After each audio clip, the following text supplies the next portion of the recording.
Welcome student, বেদাঙ্ক.com-এ তোমাদেরকে স্বাগত। আমি প্রিন্সিপিয়া ম্যাম, তোমাদের ম্যাথমেটিক্স টিচার। চলে এসেছি নতুন একটি অঙ্ক নিয়ে। চলো দেখে নেওয়া যাক অঙ্কটি। সমাকলন করো integration dx by 1 minus x square into root over of 1 minus x square. তো এটিকে আমরা করব মেথড অফ সাবস্টিটিউশন দিয়ে। তো ধরে নিই x equal to sine theta, তাহলে dx ইকুয়াল টু আমরা কি পাবো? cos theta d theta.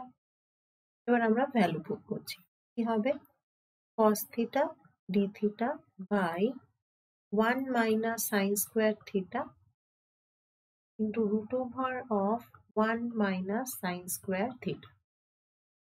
তাহলে কি পাবো?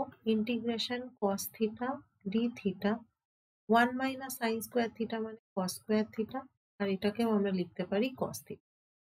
তাহলে cos theta ক্যান্সেল, তাহলে হয়ে গেল d theta by cos square theta।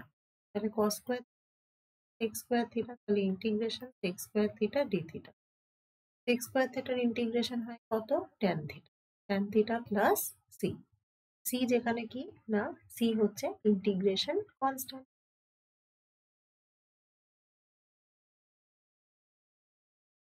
তাহলে দেখো এখান থেকে আমরা tan থিটার ভ্যালুটা বের করব। তাহলে sin থিটা x হলে cos থিটা কত আগে দেখে নিই। cos থিটা মানে কত? Root over of 1 minus sin square theta, তার মানে 1 মাইনাস x স্কয়ার।